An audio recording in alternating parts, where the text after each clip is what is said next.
Alrighty, I've been all over the internet.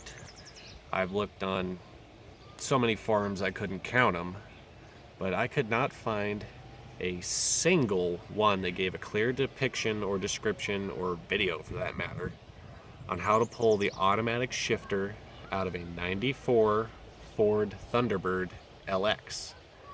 So, for sake of, and I got bored, I went to a part and pull, and I pulled a shifter out of a regular 94 Thunderbird.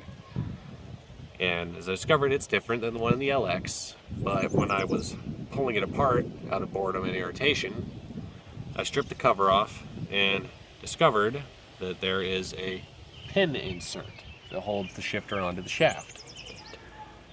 You can see it right in there. This pin just slots right in. Literally, it'll slot in. So, figured why not? So I stripped the casing off of the one out of the LX, and lo and behold, there's the same space for the pin. So I pulled it out, pulled it off, and here's the quick description on how to do it. You gotta pull, there's an overdrive button that fits in here. Got it right here. I just took a pair of needle nose and popped it out. Quick and easy. There's no wiring attached to the button. It's all in a copper insert in there. And people are going to complain that, well, what about the wires? I didn't care, so I just ripped it out. The overdrive on these things is always on. If you're nitpicky enough when you're driving that you gotta turn it off, why are you driving this car? It's my opinion. Don't crucify me, but there you go. If you want, if you're switching this out, you can always rewire it. I don't see the point. So anyway, pull the button out. Next, I just left this in the forward position. Not that you can see it that well, but I left it in the forward position when I did it. Used a screwdriver and popped this pin out, and I tried to pull it straight off. It wasn't coming off. When I pulled the shifter out of the regular 94, it popped right off. So, to be honest, out of irritation, I just gripped the button really hard and I twisted it. A couple of choice words came out of my mouth, and lo and behold, it cracked and popped right off. So, I was happy about that. Anyway, these shifters, all it is a rod like this, comes up and out, as you can see.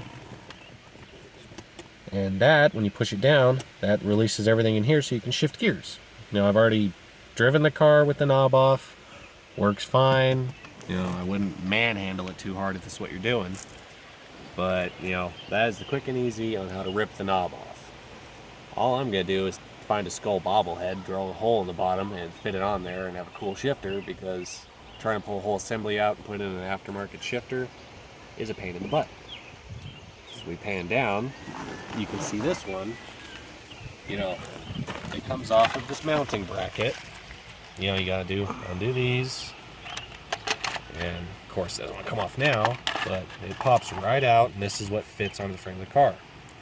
It was a pain in the butt, but whatever, 20 bucks, and now I got a bunch of spare parts. So, makes me happy. But, that's the quick and gritty. If I wasn't clear enough, you can always leave me a comment and I can answer more questions. And as it goes, I'm just going to occasionally post videos as I do little things to fix up this car. Somewhere down the line here, I'm just going to do a spray can paint job on it for fun. Maybe do a little light body work. She doesn't have any real rust or anything, so it's kind of a fun project. So yeah, if you like it, hopefully I'll post some more videos and you can watch them if that's your thing. If not, well, Alright, well, hope y'all have a good one. And yeah, adios.